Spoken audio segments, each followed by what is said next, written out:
Welcome to Eureka Street. Everything here is DIY and a little bit janky. I mean, look at me. Seriously. Do I scream professional to you? Enjoy your time here. Take it for what it is. And have fun. Good morning, everybody. I'm Eureka John, and you're at Eureka Street Crypto, broadcasting live from Leander, Texas. It is 5:38 in the morning on a Tuesday, January 25th, and this is episode number 397, getting close to that 400 mark. I don't think I'm going to be doing this every single day anymore, because work is just like stacked up, both with my in real life job and with crypto work, DAO work, podcasting work, all types of stuff, which is good. This is my goal. This is why I wanted to start this channel anyway, which was to learn how to do this video streaming, learn how to do podcasting, learn how to hone my skills in a safe place like this, where I could just kind of make mistakes, jumble things around, learn how to be on camera, learn how to talk about crypto, as much as I do, just kind of make mistakes and do things as I go along without being paid for it, without sponsorship expectations or anything like that. So this is just my morning video blog, aka brain dump, and it's not financial advice, it's not technical analysis, it's not fundamental analysis, it's not a teaching series or anything like that. I'm not trying to teach you crypto. I'm just brain dumping stuff that I'm learning about crypto as I go along here. And just learning how to do podcasting, video streaming, and stuff like that. So yeah, take it for what it is. Anyway, that being said, let's take a look at the old CoinGecko and see what we have here. See if we have any green. We do have green in the past 24 hours.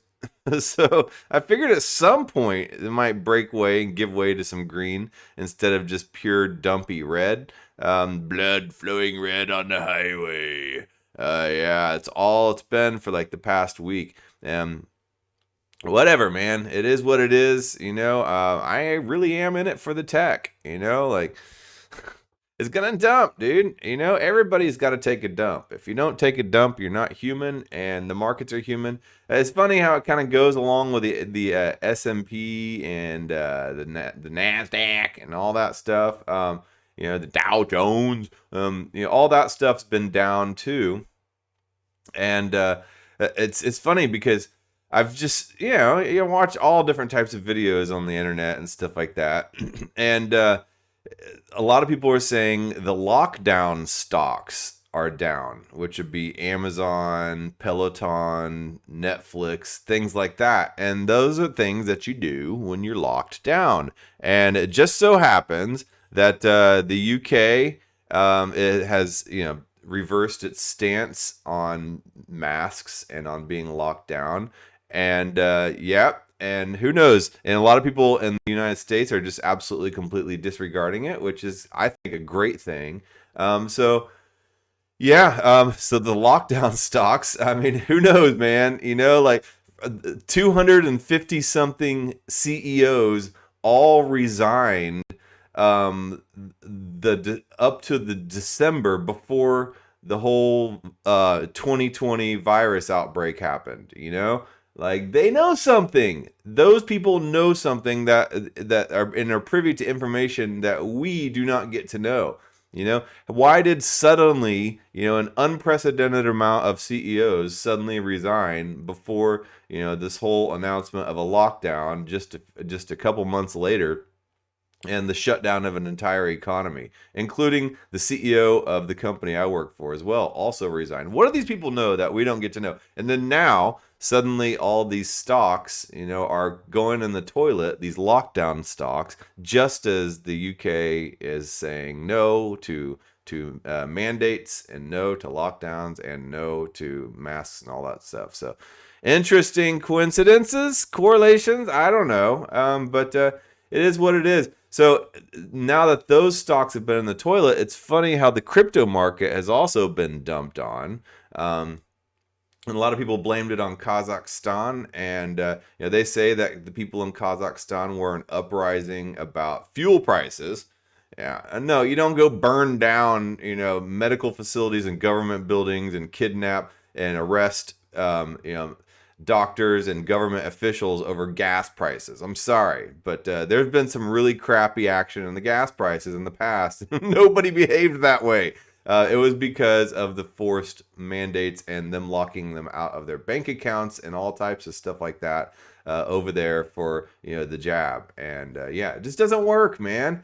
So anyway, that's not what this show's about. I just wanted to talk a little bit about all this weird price action and stuff. Is so much manipulation, and supposedly crypto is not a regulated market.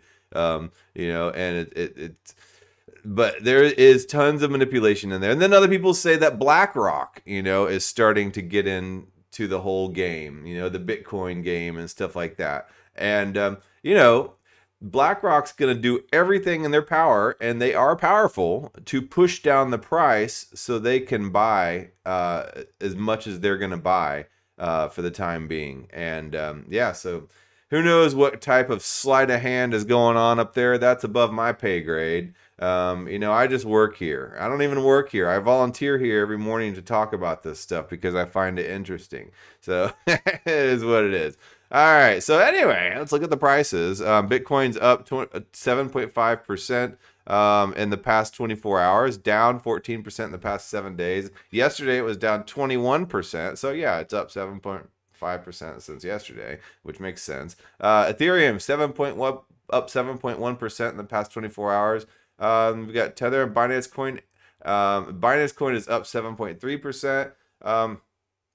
And USDC's stablecoin. Cardano up 3.2%. Solana 9.1%. XRP 4.9%. Terra 4.6%. Polkadot 9.4%. All up in the past 24 hours. Polkadot's gone down 30% in the past 7 days. So that's taken a pretty bad hit. Ethereum down 25% in the past 7 days. A lot of the stuff is taking some pretty bad hits. Avalanche, volatile as always. Avalanche is a pretty volatile cryptocurrency. It's another layer 1 solution, trying to, I guess, compete with Ethereum. Even though it's EVM compatible, see, all these layer 1s are becoming EVM compatible. And there was a Twitter post that I bookmarked, and let me go back to my Twitter feed here. Oh man, I'm gonna have to go back to my actual Twitter. Okay, I'll let that load. But someone was saying, and I thought it was an interesting opinion, that all other layer 1s are eventually going to be roll-ups. Just Ethereum. They're all going to become Ethereum layer 2s basically at some point. Interesting point, because Ethereum layer 2s are trying to solve the scalability issue. All these other layer 1s are sitting there poising themselves as potential alternatives to Ethereum's gas issues and scalability issues. Well, yes, and that's great and all, but they also are have a lot less validators, and they're not as decentralized and stuff like that, or they're running purely on VC money, and that'll be interesting to see when that VC money runs out. So I don't know. Anyway, here's a controversial opinion. Here's the bookmark. Within the next 12 months, several alt layer 1s will realize how hard it is to maintain an economically secure validator set. Yeah, they will pivot to becoming roll-ups. And I was, last Friday, I sat there and I looked at several blockchains, and I pointed out how many validators they all had. And I realized I didn't point out Ethereum. Obviously, I need to look at Ethereum. So, here's Bitcoin. BitNodes, there's 12,699 nodes right now. Global Bitcoin nodes distribution. Right there, you can see it. That's how many computers are validating and transacting on the network and verifying transactions and all types of stuff, and mining to what's up, Fisher Blackwell and Russian person. Welcome back. I do recognize your name, even though I don't read Cyrillic alphabet. So anyway, this 12,699 nodes currently active on the Bitcoin network. Ethereum, let's see how many there are. There are 2,315 nodes found. So it's a huge difference, the difference between nodes. You want more nodes to be more decentralized, and to eliminate, 51% attacks, vulnerability, to eliminate if nodes go down, that the system will go down and stuff like that. But all the nodes, in order to be able to completely verify a transaction, have to come into agreement as to the answer of a transaction. And the larger the network it is, the more it slows down and it becomes more difficult to scale. So that's what Ethereum has been dealing with, is the scalability issue and the gas issue as well. Because the more information you put on a block, the more expensive that transaction gets. And also, the way Ethereum works, and Bitcoin, is there's a meme pool, which the transactions that are waiting to be done and verified are sitting in this lobby, basically, for lack of better words, and they're waiting for the nodes to validate it, for the miners to solve for it, or whatever. And when you pay gas, you are paying for your place in that line. So there's an auction system that allows you to pay more gas in order to be bumped up to the front of the line. And that's where the high gas prices come from. So that is one of the scaling issues. So all these other layer ones have come about. They've had layer 2 solutions built on top of Ethereum as roll-ups and stuff like that. So that's the Bitcoin nodes, 12,699. Ethereum is at 2,315. Let's see where Avalanche is. Avalanche is sitting at 1,240 nodes.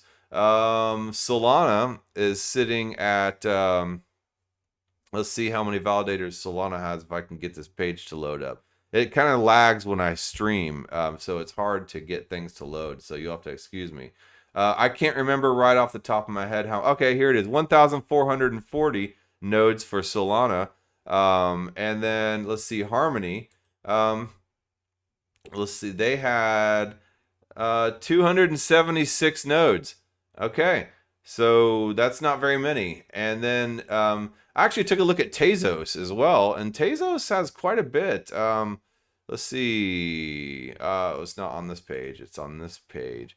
So Tezos, 4,794 nodes. I was surprised. I like Tezos. They have good NFT artwork. It's always kind of been this underdog of a blockchain. And I'm always for the underdog. But anyway, but public nodes 371. So I'm not really sure what that means, and I'm not that familiar with Tezos. So you'll have to excuse me on that if I say something completely ignoramus. But that's the nodes that I was talking about, and I can't remember where I was going with this. So let me go back over here to this Twitter bookmark. Oh yeah, controversial opinion. Within the next 12 months, several alt ones, some of these others like Solana and Harmony, and think of like Phantom and stuff like that, and Cardano, and we'll realize how hard it is in Avalanche to maintain an economically secure validator set. It is hard to get random people to run your nodes and run them reliably. So that's why you see a lot of VC money coming in and paying for a lot of nodes, but that basically centralizes it. And then here's Chris Bleck. I love Chris Bleck. He's a controversial figure in the crypto space. One, because he does not support the jab or masks or anything like that, and he is outspoken about conferences that try to enforce that, which I support him on that. We're supposed to be decentralized and everything like that, and libertarian in a lot of ways, and about freedom. Yet somehow these conferences are sitting there mandate that people have to show proof of a jab, but anyway, all that aside, he says, stop kidding yourself. The Ethereum-based funds that you deposit on layer 2s like Arbitrum or sidechains like Avalanche are secured in just as centralized a fashion as those on a centralized exchange.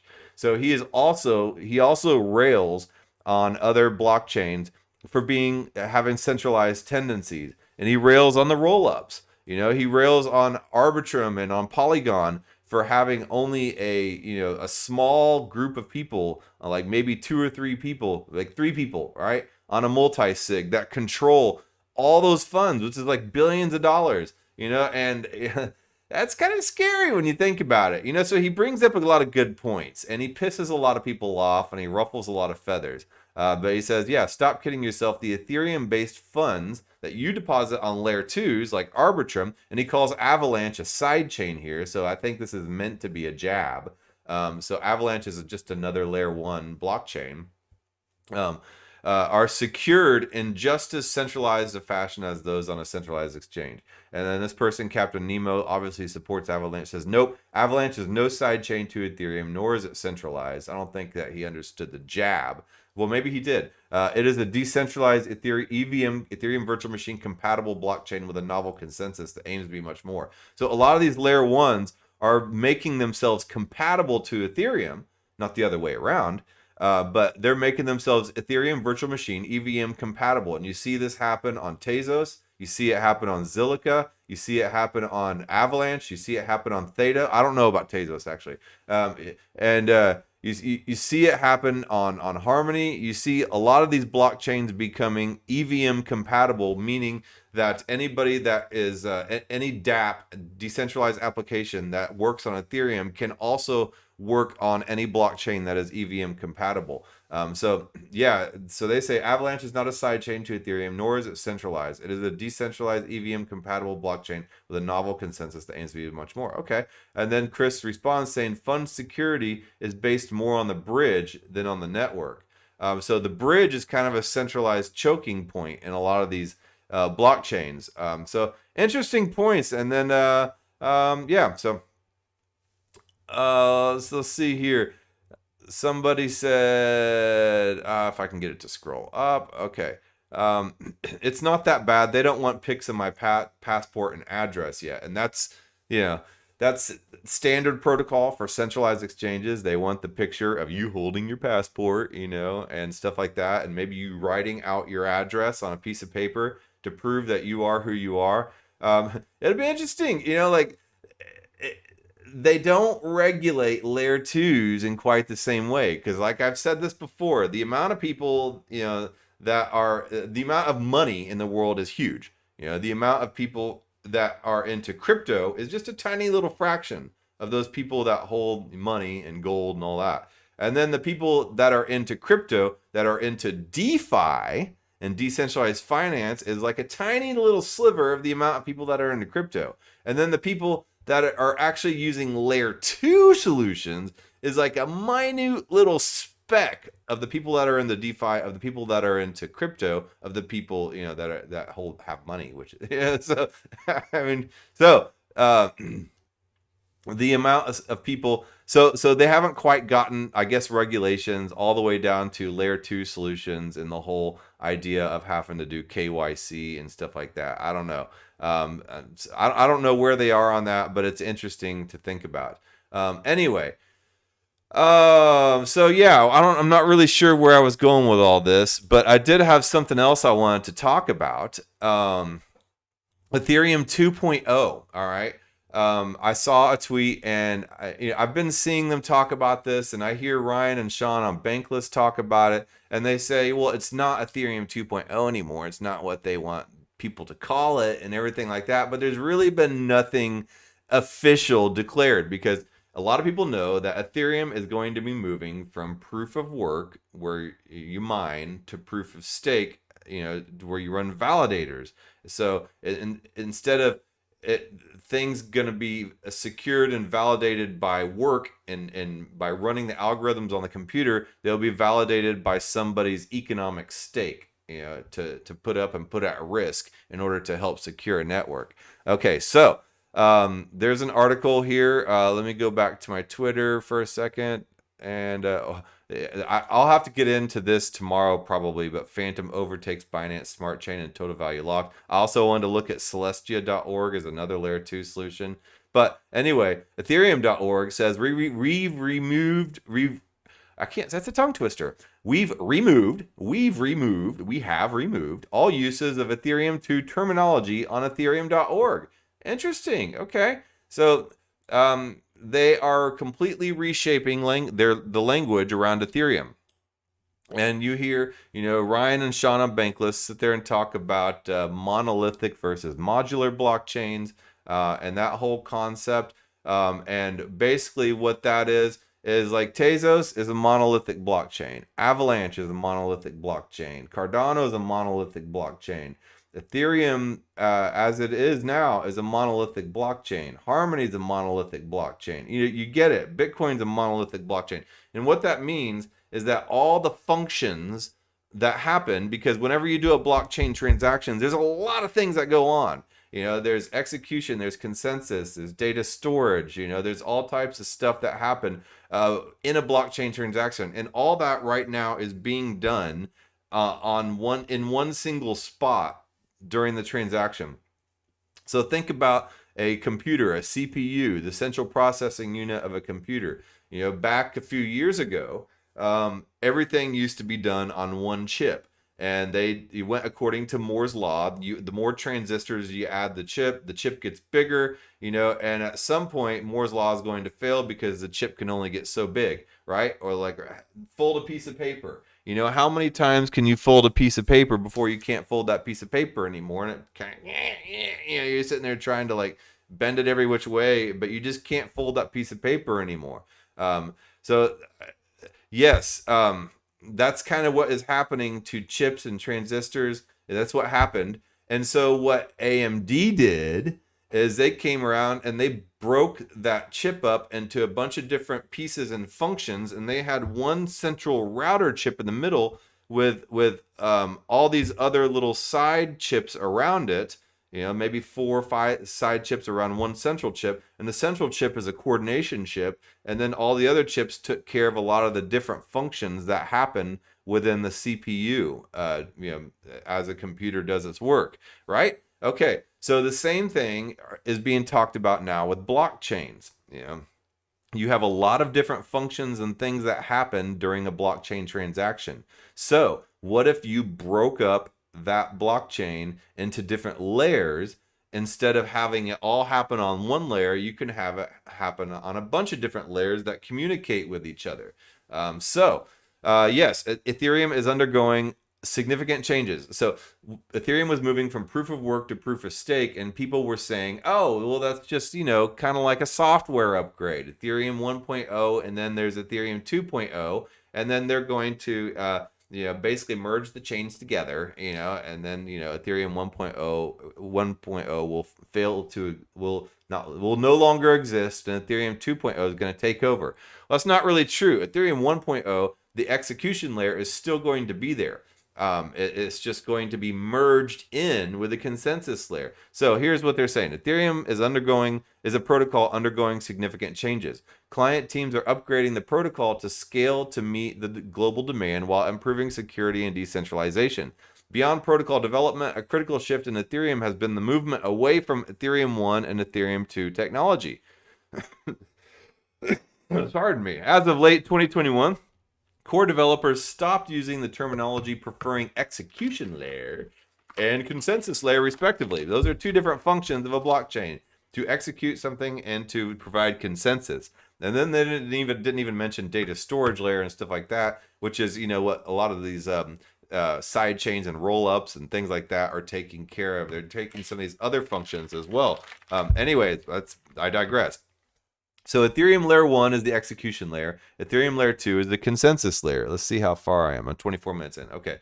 And then, the new Ethereum, which they're just calling Ethereum, is execution plus consensus layer. So they say, let's explore why. Okay.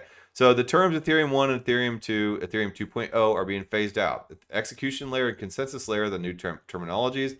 The roadmap to scale Ethereum in a decentralized way remains the same. You don't need to do anything. So you do not need to do anything, and I'll get to that here in a second. So Ethereum always had as part of its roadmaps plans to scale the network in a decentralized way and to transition to proof of stake. Early on, researchers worked on these efforts separately, but around 2018, they were combined into a single roadmap under the Ethereum 2.0 umbrella. As part of that roadmap, the existing proof of work chain, the Ethereum 1, would eventually be deprecated via the difficulty bomb. Users and applications would migrate to a new proof-of-stake Ethereum chain known as Ethereum 2. All right, so what changed? As work began on the Beacon chain, that's the proof-of-stake chain, it became clear that the phased Ethereum 2.0 roadmap would take several years to deliver fully. So it's going to take a long time to merge that in. This led to a revival of initiatives on the proof-of-work chain such as stateless Ethereum, a paradigm that would remove the untouched state from the network bound to its growth rate. And I honestly am not smart enough to really commentate on that whole idea of the stateless chain. There's a lot of stuff I really got to work on and read into here. I'm not a professional on this. I'm reading the primer. I got to read all these articles in here, and I would suggest you too. I'm going to link this in the video description. But anyway, where I am is reading this. So the increased focus on making the proof of work chain long-term sustainable, paired with the realization that the Beacon chain would be ready much earlier than other components of the Ethereum 2.0 roadmap, led to an early merge, in quotes, proposal. This proposal would launch the existing EVM chain as shard 0 of the Ethereum 2.0 system. Now, they were wanting to move to a sharding system, and that's another different type of scaling solution. So sharding and rollups are not the same. Sharding is very, very complex. And think about a database being broken into a lot of different shards. Or say, for instance, you have a horizontal database, and then you have your East Coast and West Coast customers, and those transactions are being processed side by side, and then later on will merge together at some point to become completed transactions and stuff like that. But Ethereum is not going to be able to do sharding for quite a while because it's super complex. So they started focusing more on the rollups part of it for now. Okay, so this proposal would launch the existing EVM chain as shard 0 of the Ethereum 2.0 system. Not only would this expedite the move to proof of stake, but it would also make for a much smoother transaction for applications, as the move to proof of stake could happen without any migration on their end. Okay. Shortly after this proposal, Danny Ryan explored how we could accomplish this by leveraging the existing ETH1 clients in his ETH1 plus ETH2 client relationship post. I need to read that. This would massively reduce the development work required to deliver a post-merge system and leverage existing clients, which had been battle tested for years on mainnet. Around the same time, research on rollups as a viable and secure way to scale Ethereum proved promising. So they're sitting there talking about all this sharding stuff. And they're realizing how complex it's going to be and how long it's going to take. But then at the same time, roll-ups, a lot of research was being done on that. So instead of waiting on a complex, uncertain scaling solution years away, we could shift the focus towards scaling via roll-ups instead of sharded execution. Okay, cool. All right, so why can't we just use ETH2? So they say mental models. One major problem with the ETH2, and branding is really important. It will shape how you think and how you act towards certain things. So one major problem with the ETH2 branding is that it creates a broken mental model for new users of Ethereum. They intuitively think that ETH1 comes first and ETH2 comes after, or that ETH1 ceases to exist once ETH2 exists. Neither of these is true. By removing ETH2 terminology, we save all future users from navigating this confusing mental model. All right, so they're trying to form how you think about this as a foundation. So, and then number 2, inclusivity. As the roadmap for Ethereum has evolved, Ethereum 2.0 has become an inaccurate representation of Ethereum's roadmap. Being careful and accurate in our word choice allows content on Ethereum to be understood by the broadest audience possible. So, yeah, they want to eliminate potential bad mistakes. So they're starting it and nipping it in the bud right at the beginning. So scam prevention. Unfortunately, malicious actors have attempted to use the ETH2 misnomer to scam users by telling them to swap ETH for ETH2 tokens, that they must somehow migrate their Ethereum before the ETH2 upgrade. So if you get any phishing emails or any Discord messages or Telegram messages, or you see any posts or websites or Twitter posts or anything like that that tells you that you have to migrate your Ethereum to ETH2 and that you need to click on this link or deposit into this address or whatever, ignore it or report it. Even better, report it as a scam, because it is a scam. You do not need to do jack squat. If you have Ethereum now, you don't have to do jack. Okay, you don't have to do anything, nothing. Okay, so if anybody tells you that you have to migrate your tokens or do anything, lift a finger to even click, nothing. You don't have to do anything. Okay, so it's a scam. Okay, so report it. So they say we hope to updated terminology will bring clarity to eliminate the scam vector and help make the ecosystem safer. All right, and then there's staking clarity. Another reason why they're eliminating ETH2, ETH1 language. Some staking operators have also represented ETH staked on the beacon chain with the ETH2 ticker. So something might show up as Ethereum 2. It's not correct. This creates potential confusion, given that the users of these services are not actually receiving an ETH2 token. There's no ETH2 token. There's no such thing. There's Ethereum, ETH. That's it. Or ETH, depending on how you want to say it. But I just feel weird saying ETH. So I'll just say ETH. That's the way I like to say it. It simply represents their share in that specific provider's stake. So if somebody represents and shows you, and you have Ethereum staked, and it shows it as ETH2, that is just your share in that specific staking provider's stake pool. All right, so that's it. That's all that represents. So how does this update change the Ethereum roadmap? It does not. It doesn't change anything. Nothing. It's important to understand that the renaming represents a change in naming only. The features on the current roadmap, the merge, the sharding, the feature updates, and all that will still happen on the same timeline. And here's the timeline right here. You can see it. If you're on the audio version, I'm sorry you can't see it, but you get better audio quality for sure. Okay, so anyway, there's a proof of work, October 14th, the deposit contract deployed. We're still running on proof of work here.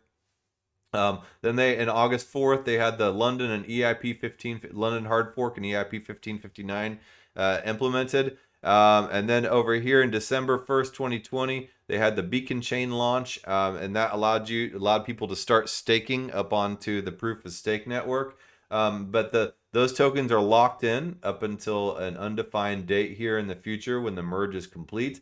Then they had the Altair upgrade, and then in 2022, we're going to see the full merge of the proof of stake network coming in. Okay, so and then data sharding should happen sometime late this year or early 2023. My best guess is probably 2023, honestly.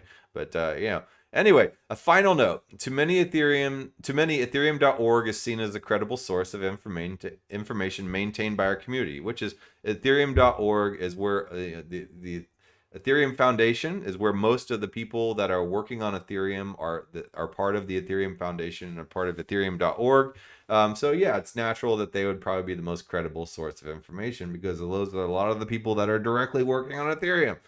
So understandably, many didn't want to shift away from the Ethereum 2 terminology until Ethereum.org did. So we hope that our changes will encourage others to move away from the outdated ETH2 terminology. By doing so, you will help to create consistency and clarity across the ecosystem, allowing for more accurate mental models and making Ethereum more accessible. Which I think it's good. I mean, for a guy like me, not the most sophisticated character around, I think that the best reason for this is scam prevention, because I can just see it now. All these people out there sitting there just flooding my email and Telegram and Discord messages saying that I need to upgrade my Ethereum. So watch out for that. All right, man. Well, that's today's show.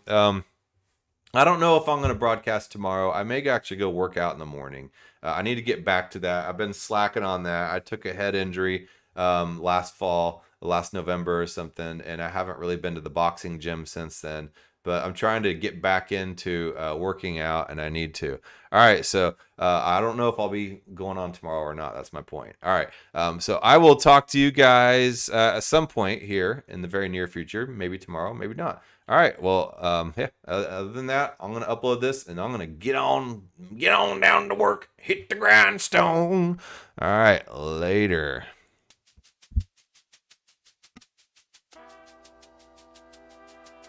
Thank you for making it to the end of this program. If you actually like this content, give a thumbs up.